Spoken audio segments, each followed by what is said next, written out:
Thank you for joining us. Once again, this is Impact Masters in collaboration with Africa's Talking Podcasts. Bringing you, as usual, the makers, the movers, and the shakers. It's all about tech ecosystem conversations. And today we have this man, an epitome, the guy himself. And this guy, most of you know him across Africa. He has done it all. And he's one guy, if you're a developer and you have interacted with Africa's Talking for the last 3-4 years, you have read his articles, he has come to your events, he has done it all. But we want to know who he is. I'm your host, Michael Kimathi, and I welcome to these podcasts. And today we have Antony Kiplimo. What's up? Yeah. In the house. It's good. How are you, Anthony? Good, bro. You like being called Limo, right? Limo is nice. Limo is good. Amazing. So Limo, it's been a bit coming, bro. Yeah. You guys don't know this, but if Limo was still at Africa's Talking, we could be co-hosting this with him. Yeah, but actually, yeah, but you never know anyway. So maybe day, through time. Impact Masters, you never know. Yeah, Limo, how are you? I'm good, man. Yeah, I know. We'd love to talk about things to do with the tech. Working for AT. Now you move to Okra and all those kind of stuff. But we want to know who you are. That's just like our culture, to know who you are as a man, as an African man. From where it started. Yeah. From where it started, where were you born, how was it growing up? Because we believe at Impact Masters and also at Africa's Talking that a man's story cannot be told without understanding how was growing up, and kind of that stuff. Where were you born? I was born in Nakuru on July 22nd, 1994. Wow. I still consider myself quite young. I should be. You are young, yeah, bro. I'm very young. Yeah. So, born in Nakuru.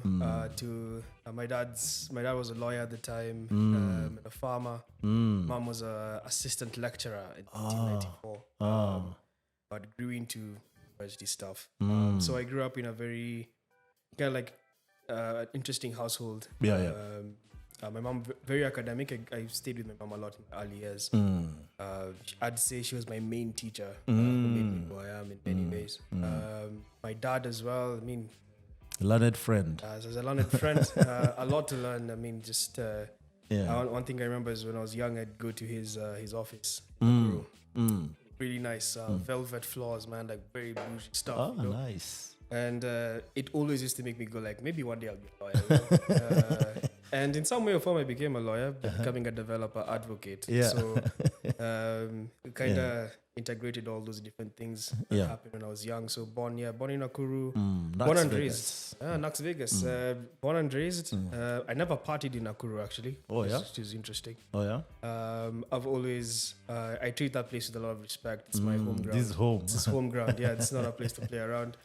And I lived there for 23 years. I came to Nairobi to live in Nairobi for the first time when I was 23 years.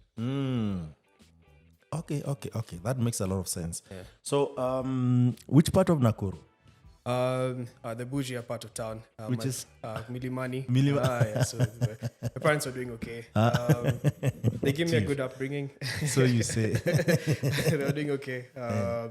They gave me a good upbringing. I can't say that I lacked a lot in my life. I'll say it's one of those things, just taking advantage of the things put in front of you. Yeah. I'm just lucky to have parents like that and people who are very supportive when I was younger. Yeah. Oh, nice to know that at least you are you're young age, you are okay, and you didn't feel like you lack anything, or you feel like if I need something, it won't be there. So you had no excuse. So which school did you go? Kindergarten? Hey, yeah, there's actually it's a funny story. It's right now that place is Naivas. When you drive into Nakuru for the first time, see the way that Naivas, that big Naivas is. The mall, right? The mall, that big Naivas. Okay. That's where my primary school was. And it So turned what into- happened? They just went out of business, man. I don't know. Was it a private entity? Yeah, it was a private entity, just like a small school. I remember it was very interesting. I was very afraid of school, and I've always been afraid of. Why so? I guess I was just I didn't like seeing many people around me. Are you an I just introvert or enjoyed something? being with my mother, just hanging out and learning from her. But I had to. Anyway, I still had to kind of like go to school, but it was really good. A nice school called Bernice, a very nice school. That's where I got my foundational education. Primary school, I went to a couple, Mustard Seed. Then I went to Victor Nell. Then I went to St. George's in Nyahururu. High school, I went to Kabarak University. Wait a minute. Why did you go to so many primary schools? Oh man, just ups and downs of life, I guess. What do you mean? Are you this kid who said, Mom, I don't feel like going to this school anymore? No. It wasn't me who was saying it. This was more just how times were at the time, Mustard Seed was a very nice school. Is it still in Nakuru? Yeah, it's still in Nakuru. Right now, it's primarily like British system. Back then, it was like mixed British and 844. So I was in the 844 side. Things were good at that time, but then at some point, my parents were like, "Bro, there are so many kids behind you, man. School fees is getting expensive, bro." How many are you at your home? We are four kids. Okay. And people are coming in quick succession, so it was important for to also kind of maybe cost cut a little bit, just manage that. So I went to a day school. I went to a day school for a couple of years. But then, as usual for any parent, class 8, you want your kid to be in a boarding school. Public school, hakuna mali unaenda. So I ended up going to St. George's in Nyahururu. Very, very tough school. Constantly being That is beaten just up. class 8? No, class 7, class 8. Okay. That's where I was. Pretty good.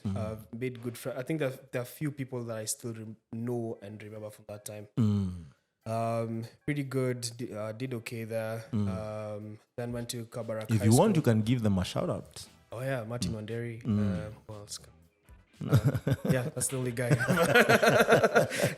I thought there are like 10 guys I know, man. who are doing so well, I'm bad with. And when they hear this, they're like, this chief is like, he says, we are buddies from primary school, but when he gets to like the main domain, he's not saying something.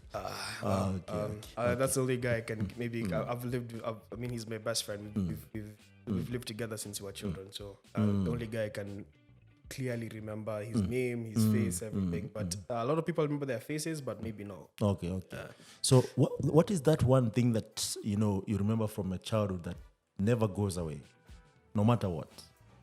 Oh, okay. Yeah, this is something interesting. So for me, the craziest things, or the craziest events that have happened for me, like a mind-blowing event was. I remember one time my dad came home with I don't know if people remember this, the Samsung C100. It was the first Samsung phone with a colored screen. Even the fact I still Which remember year was this? I was young, man. I can't remember the year exactly, but this was an old time. Like all phones were kabambes. There were no smartphones. But this was the first Samsung phone with like Some colored screen, screen, bro. yeah. There's color in the screen. This was crazy. I was really mind blown. I loved phones. I loved tech. Just that now it was expensive. It's expensive to get all this gear, all the things. Did you say you loved phones and tech? Yeah. At Since what I was young, like really small. Okay.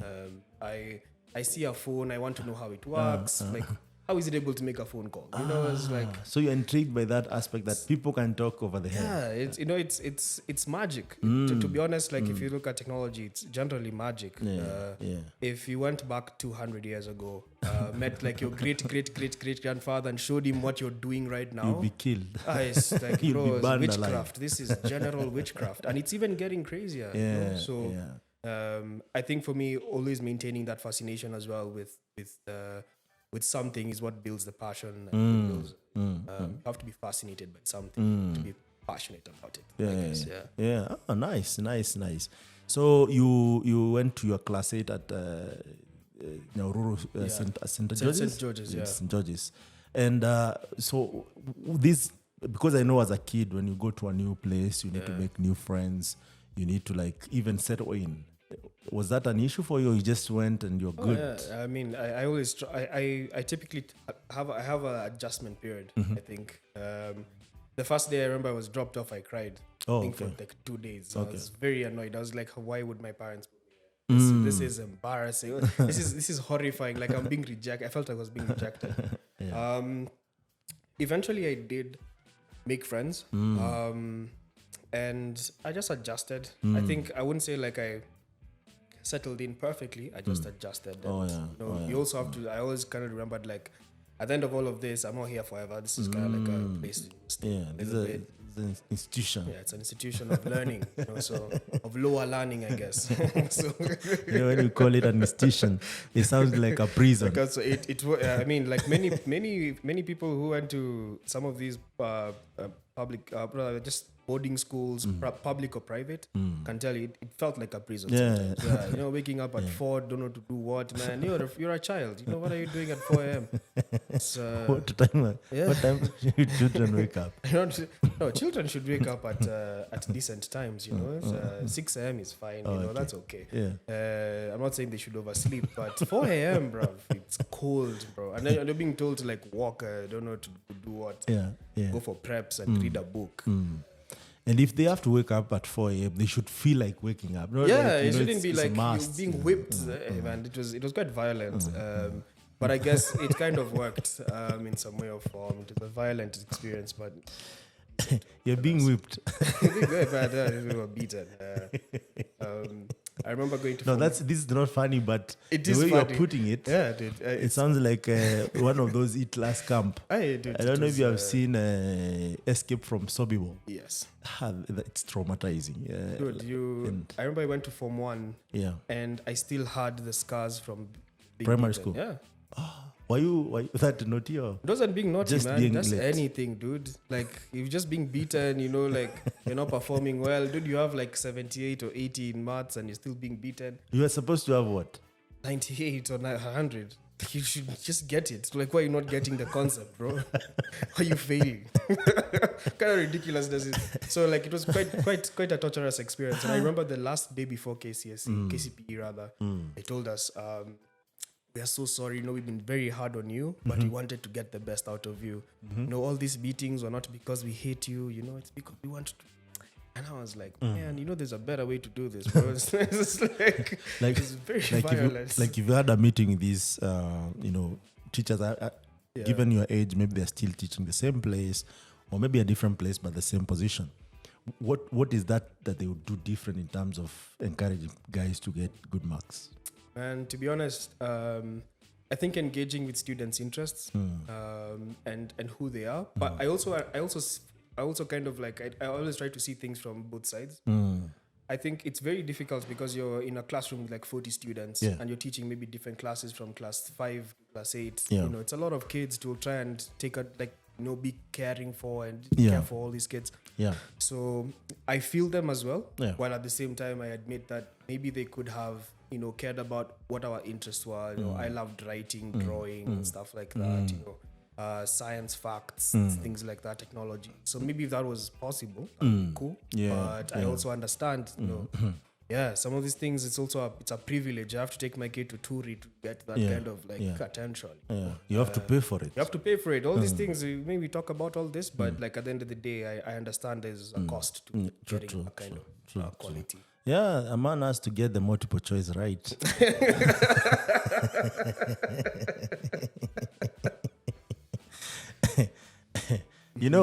I've come to realize, and this is just a side note, that the hardest exam is multiple choice. It's tricky, man. Where you're not allowed to express what you know, what you mean, or what you understand. you have to know it's either A, B, C, or D, and then the answers look the same. Yeah. So you're like, I think it's this, but it looks like the other one. Is it 13.4 or is it 1.34? Guys, the curriculum, guys, now that you're changing the whole curriculum, I think there's a better way of learning, like where someone would fit like what you're putting across, where things are practical, if you like fun stuff. Like I love music. I understand most of things through music. There's a way that helped me get through my education. If there was no music involved, like music festival, drama, scouting, all those things, to be honest with you, it would be really hard. I don't know where I would be, but that's a story for another day. Because tangent. some of those things actually helped me get away from these day-to-day institution routines. Challenges. Yeah. So that's aside. So after they flogged you and whipped you, did you pass your exams? Or? Yeah, I did. Okay. I did okay. So it paid off. It paid off. I mean, I think for me, whenever I always say, at least the way I understand myself, once I'm invested in something, I'm good. If I'm not, I struggle a lot. Yeah. So I think, just takes me time, but like once I get in, I'm okay. So I did well. It was 4.7. That was good. Yeah. Out of 500. Yeah. Oh, nice. You did well for a guy who was whipped. There's a person who would whip and then they lock. The more you whip them, the more those marks go down. So but by the way, guys, don't get me wrong. I'm all for discipline because I know there are guys at some time, and I'm not saying you hurt someone to an extent that they feel like you want to kill them or something. But even our religious books, they guide us in terms of discipline. So it's always good to impart discipline to an extent that also helping people see the importance of what they are doing is also part of discipline. So you joined Kabarak High School. How was that experience for you now? That you're meeting different guys from Northeastern. I think Kabarak for me meant it's a national school. It's a national school, man. It's a very very good school. I wouldn't say anything against it. I think it's also, I think for me, I'll speak from a personal perspective. It was those 4 years were an important time for me to find myself. Even self-discovery as an individual. Because in high school, that's why people now get into groups. And people now that's when peer pressure really kicks in. And hormones also. Teenage is really kicking in. You want to have a girlfriend. Man, that was tough. You want to receive and it was letters. A mixed school, bro. You guys are you the age of receiving letters or just text messages and WhatsApp? No. The letters were the thing. Oh, letters, okay. No one really had a phone that much at the time. There were people who had phones because they were rich kids in school. So guys I knew people who were wealthy, but most of the time just writing letters, whatever it is. But it was very humbling as well. I think I really struggled in my first years. Kind of like a self finding out who I am. Were you borderlines? Yeah, man. What are you talking about, dude? How was that? Hey, tell me. Take me through that experience. There's one guy. There's a guy, man. So what in Kabarak, what would happen? I hope he didn't enslave you. We'll talk about that.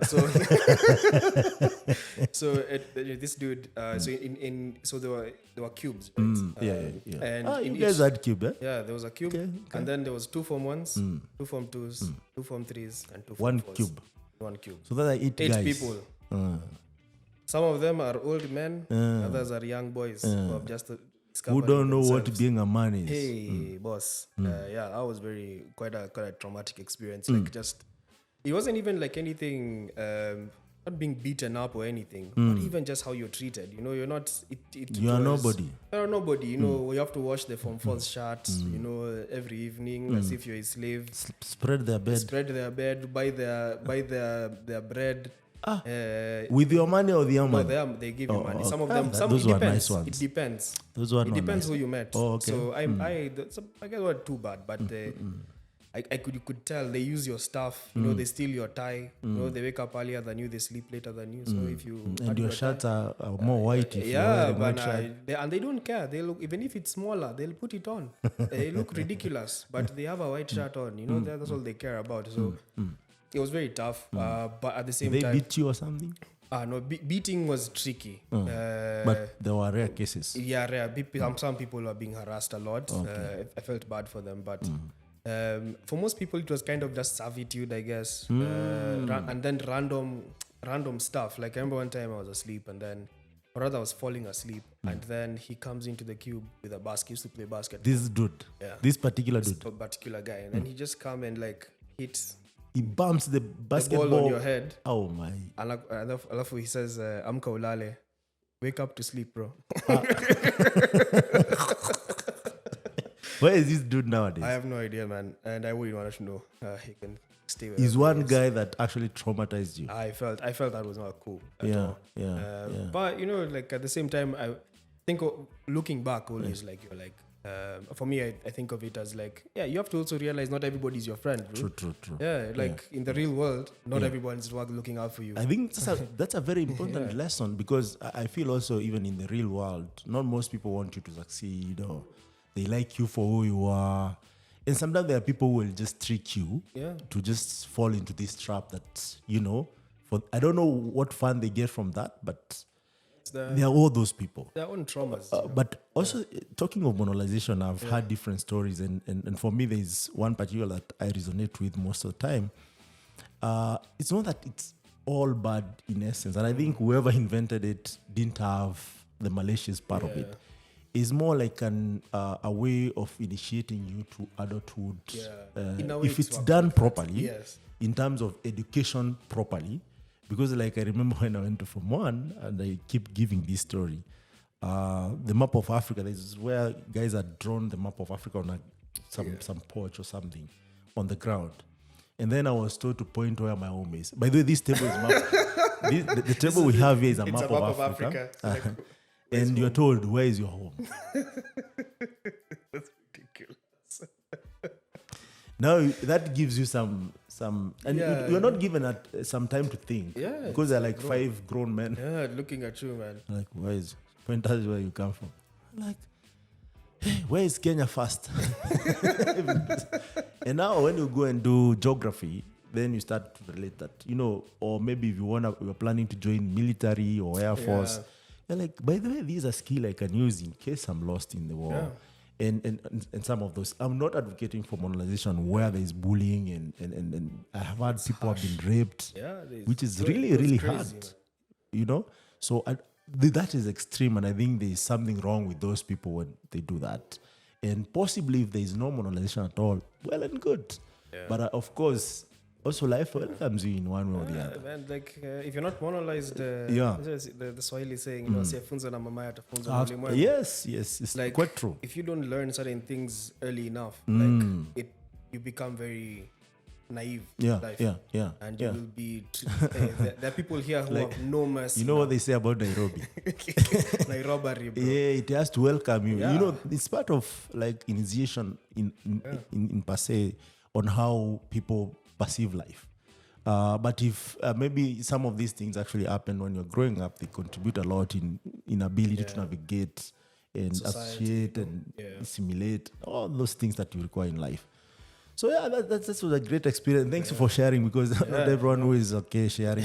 So you there's this modulation that is happening in Form 1, and then there is now the new curriculum or the new way of learning, which you have to remember concept as they are. And I think the Form 4, which is 844 system, the second 4. Okay, after that, there's 2-4, the first 4. So it puts you in a place, and you can correct me if I'm wrong, where you now have to think in terms of application rather than in terms of remembering this was that, and also solving problems, especially when it comes to math. So how did you adopt this? I think for me, I wasn't a very good student in high school, generally. I felt I wanted to learn. There are things I wanted to. I wanted to be a very good linguist. I wanted to be a writer when I was in Form 2. I was like, life. I'm gonna become a writer. It changed later on into a biochemist in Form 4, but I think it was I only just gravitated towards stuff that I really wanted to do. So I used to write a lot. Like, what did you write? Every day. Just fictional stories, articles, anything you can imagine. I used to come up with it. I wrote a lot in high school, but I think the thing was, I think one of the, like, a turning point for me was in Form 3, and I remember my teacher called my dad to school. Why? I was like, this guy, he's not doing well at all. Oh, okay. This guy is, he's not focusing at all. He's maybe he has ADHD or something. You know? Then as well, they're talking with my dad. They say like, but yes, he's not reading, but he's like he has a corpus of material, like a lot of like writing, like he writes a lot. So in my own father's wisdom, instead of bashing me and saying like, what are you doing? Why are you being stupid? And giving you a couple of slaps, to bring you to your senses. He asked the teacher to give him the whip as an African man. Yeah, deliver some discipline. He in his wisdom, he went like, you like writing and you're clearly a very good writer. So what you'll do, I have a friend at Standard. Let's see if we can get your article on the newspaper then. Then instead of like fighting what someone is trying to show you, like accept it and work with it. Because maybe that's a way to get to them and connect with the person. So I think that's how my dad saw it. And it worked. I mean, I ended up doing much better in school because I felt people were now acknowledging like what you my are. talent and all that stuff. So and I think my last 2 years there were very good. Had a very good time. Academically, I was okay. I wasn't very good, but I was gentle. I wasn't bad. Do you feel at some point those subjects were they 8 or 9? Or were they too much? There's a lot of stuff to remember. And a lot of the stuff, I think there's the stuff where when I look back on was quite redundant. I think CRE was redundant. I don't think that was a cheat code subject for people, especially if you're a Christian, or I guess all the religious studies. I felt that they weren't really like stuff that I would say was challenging. I felt it was very redundant. But I wish people had fewer subjects, like 4 subjects or 5, and you focus on that and you just do it. You'd be able to capture the subject matter properly, and you can understand a lot of things. And I think there's this interesting thing I was reading the other day about like before this new system came in, this kind of like you go from class 1, class 2, class 3, class 4, class 5. Traditionally, how people used to learn was all age groups in one place.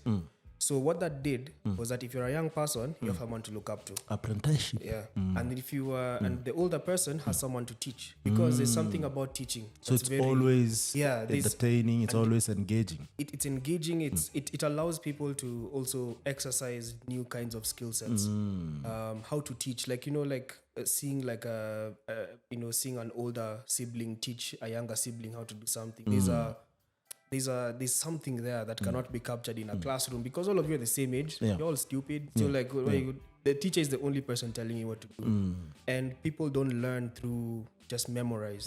People learn through mimicking and they mimic things. So a lot of the things you see people doing today, they learn from someone else, not through being told, but through seeing and observing and mimicking it into their lives.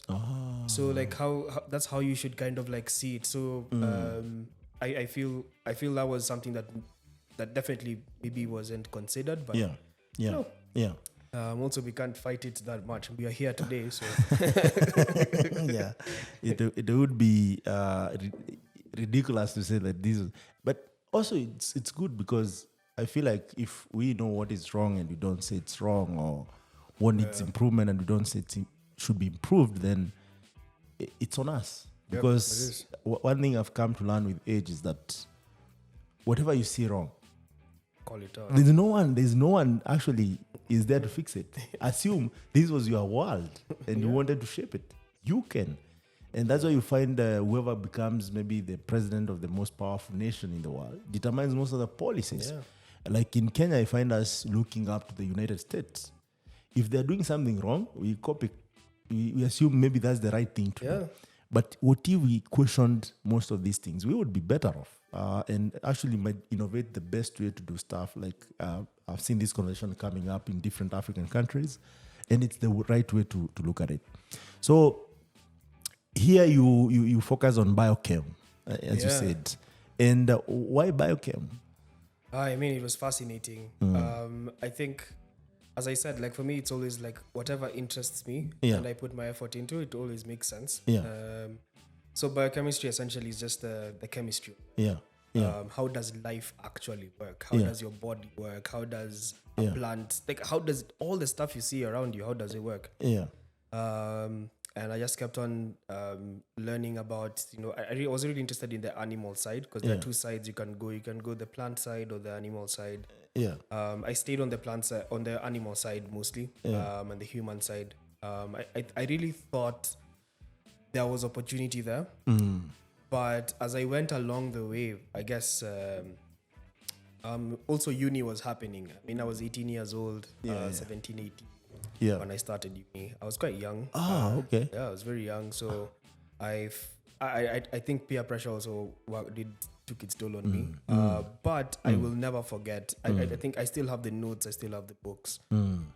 I love understanding things, like how things actually work. And I think biochemistry was one of the things that also got me into software, because I realized like life was just software. I mean, human beings are just software running, maybe with some unique parameters here and there. But I was very fascinated by it, to know that you're just cells. That's quite interesting, because and we'll get there. They say the guys who don't do computing, which is physics, math, and sciences, people who do linguistic and they decide, or medicine, and they decide, oh, you know what, I want to code, I want to do programming. They do pretty well, because now they have some knowledge that is not just computing. Yeah. So I don't know. I've not done a proper research yet to know why that's so, but I think it's quite fascinating to know. Yeah. It's quite interesting. It's just a new neural pathway. So if you think about it, it's like, or rather, just to put it in just even like, just in normal terms, it's just new perspectives. It's just new perspectives. Like as I was going through biochemistry, this is code. Yeah. It's just functions and variables being passed around. It's the same concept. Yeah. So I was very fascinated. And I remember one time I was with my dad in the evening watching this Bloomberg special. Yeah.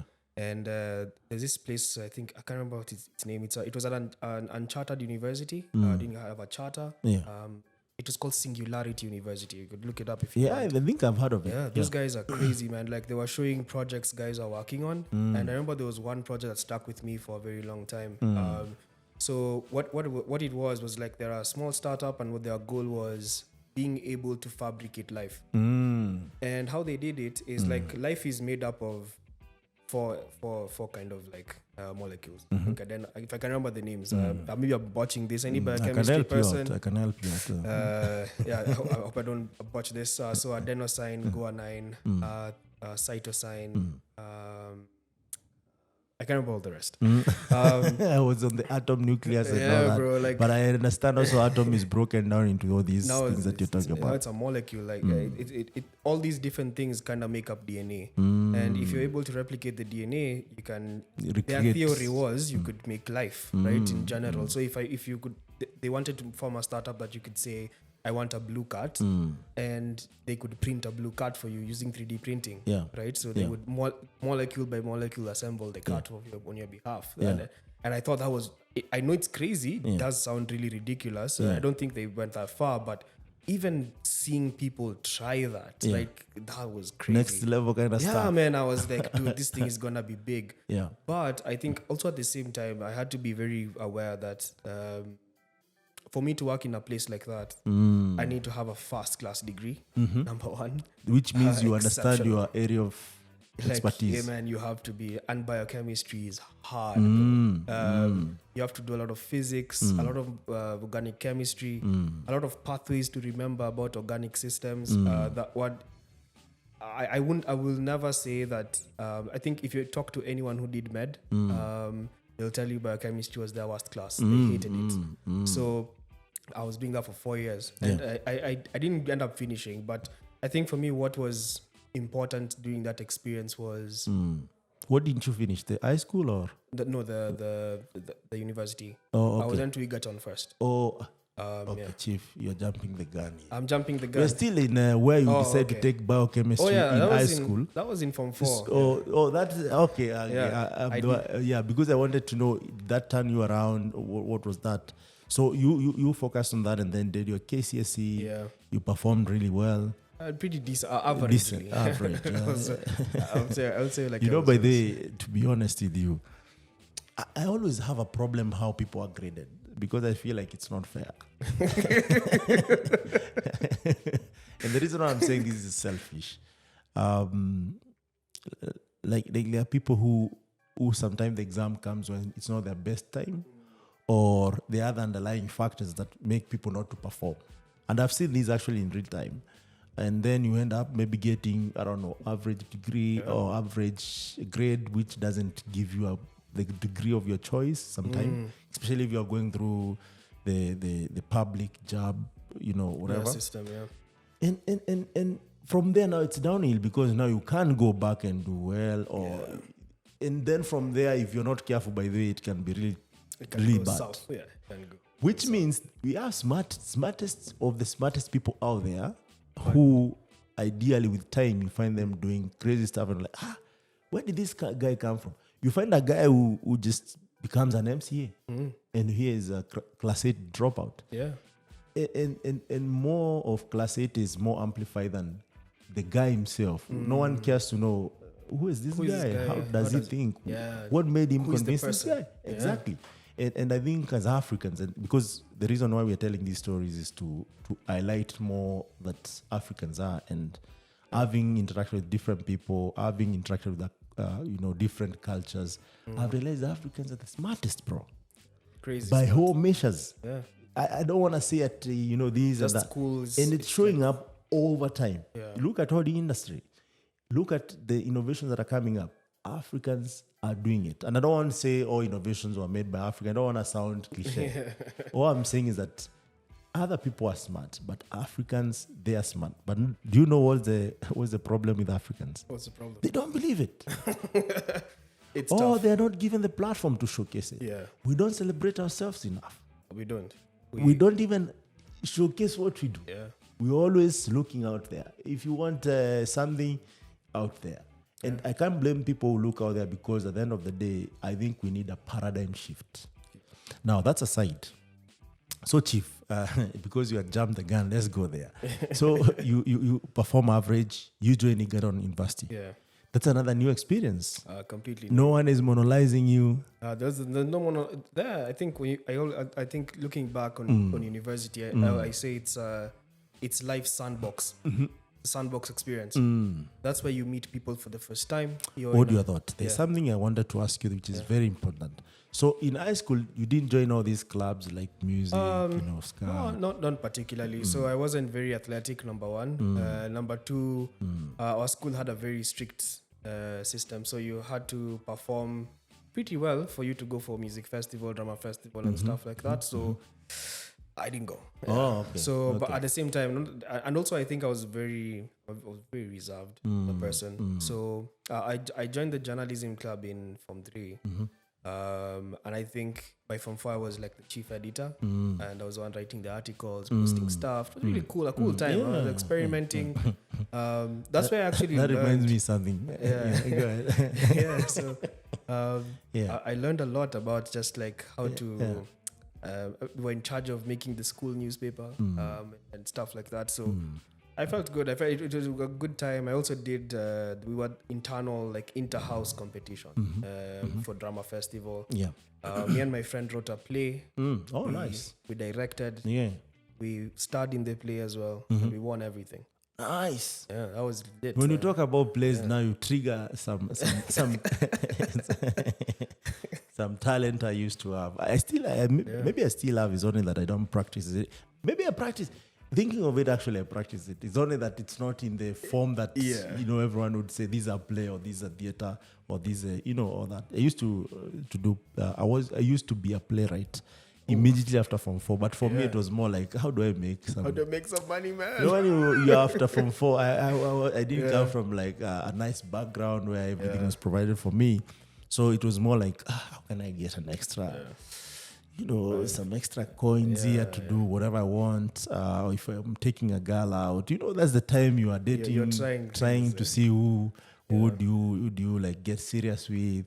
You're trying things. So, and of course, you need some money to like, even go where these people are. These sodas cannot buy themselves. So you wrote plays, and do you think also that like gave you some time to be creative in how you present Yeah, I think, and even looking back, you know, I always say like you need two sides of yourself. You need a logical side, the one who does work, gets the money, but you also need an expression side. You need to express yourself. You need to find that thing that allows, whether it's playing a game, whether it's whatever it is, you need to find something that does that. Because I think you need to find that balance. So I think it really allowed me to express myself. I was a lot more at home with myself, very balanced. Yeah. I also joined an a cappella group. Which one is it used to be called the VOP. Organized Voices Chief, of Praise. you told me at some point, now you remind me something. You have a recorded album. That's in the hidden. We'll talk about That's that. chini ya maji, bro. Actually, I'll hold you accountable.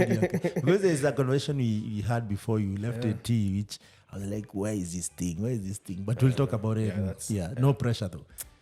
Yeah, so you joined an a cappella group. Yeah, and I loved music. I mean, so are you a vocalist, guitarist, or pianist? Just singing. You know, we were just pure, all using our voices for everything. It was a beautiful experience. Also, you know, making new friends. They were really Were they your gentlemen? Yeah, all gentlemen. Okay. It was really fun. We continued with it even after high school. Was it a performing group? Perform, performing in the church in Kabarak. Yeah. And then after that, we did a few shows here in Nairobi. Not a show, but in churches. We were in churches and we were singing the Christian songs. Yeah. So it was pretty good. It was a good experience, but at the same time, I think, you know, after Form 4, people forget sometimes that people have their own lives. And people want to go to school. Can't keep on singing everywhere. So no, but in other economies you can sing for life and still do decent. But it was I don't want to do. I never wanted to do decent. I wanted to do very well. So I knew this wasn't. There are musicians who are doing well. I mean, they're there. But I wouldn't have to wait. I didn't have the patience to wait for a music career to blossom. I always said. The other things I could do. I had other things I was thinking about. At that time, now I was going to school, biochemistry. I was going for my biochemistry. It's killing you. Yeah, and so I just said, it's okay. But I still kept on singing, even in Igaton, in Nakuru. I had a small band. Yeah, it was my free time, stuff I do in my free time. Just go sing. Chief, you're a superstar here, you know, performing all over. Right? All over Nakuru in my small town. You see, when you come to the city, of course, people are aware that, hey, Limo went to the city to perform with a cappella. It's no secret. And you are in high school, Kabarak National, you know, and now you've joined Egerton.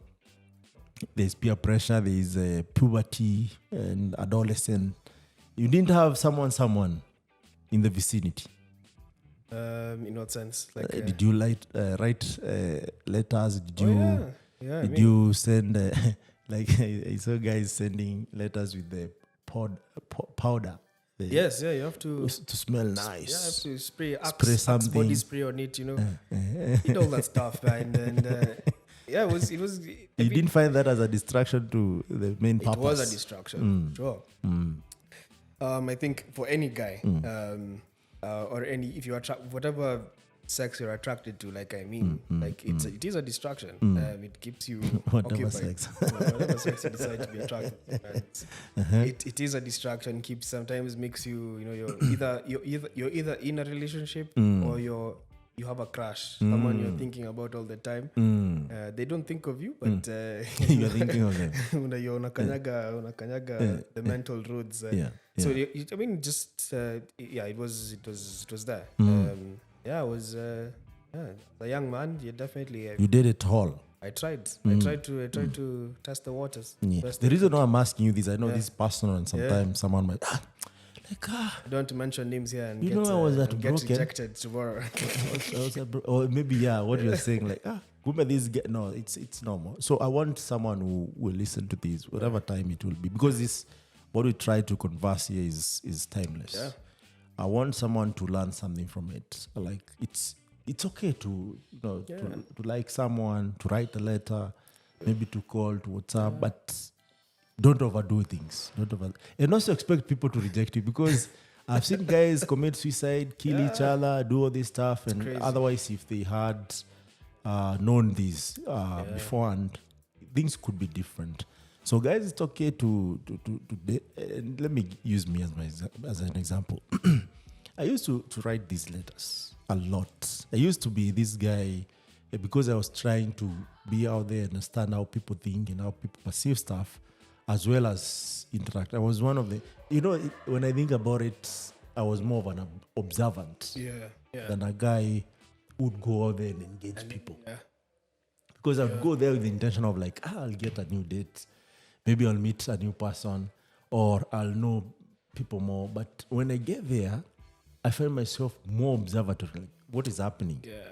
How are people behaving? Well, yeah. Because people used to dance a lot. People used to do this crazy stuff. People even used to smoke during this whatever. Yeah, early years. Yeah. So I'm like, what? It used to fascinate me a lot. So I would think through the weeks that why did this thing happen? And then over time I realized, this is why. And also like I could make friends, write letters and get rejected. Which is okay, man. Get rejected. You're like, see, I thought I'm the most handsome guy, across town. But it's with time you get hurt and you feel like, maybe I don't want to go to another funky. But it's okay. It's normal and it teaches you to like relate to people and understand how they think. That's that. So you go to the university where no one actually is looking after you. Yeah, man.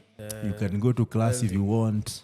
I was just wilding. You can marry if you want. Yeah, you can marry. And in public universities especially. People have families there, bro. Yeah, what are you talking about? Public universities are a whole ecosystem of their own. So, but let me take you back a little bit. Yeah. Why Gadon, as you explained the marriage part? It was I think it was just close to home as well. I think you'll notice a trend that I kind of kept in my life. It was around. I was rotating. I never wanted to go too far. It was also convenient for my mother, who worked at the university. So we got a discount. She worked at the okay. So if you bring your own kids, maybe you'll not pay the full fee. So you don't pay the full fee. So it kind of worked out for us in that regard. So it was a pretty decent arrangement. But me, I was also going. I was like, bro, this is my life. I'm gonna go and see what's going on, enjoy myself, figure out things. And as I kept on, kind of like just going through the motions. I think first of all, I really enjoyed the course. Was amazing. I didn't do particularly well. Quite difficult, and also I was enjoying myself. Just told your thoughts. So you had biochemistry and what else? If you didn't take biochemistry, did you have options? No. So even journalism wasn't. I know I wasn't interested at all. I was like, first of all, think about it. How many people are doing journalism, and how many of you are gonna become Mark Masai?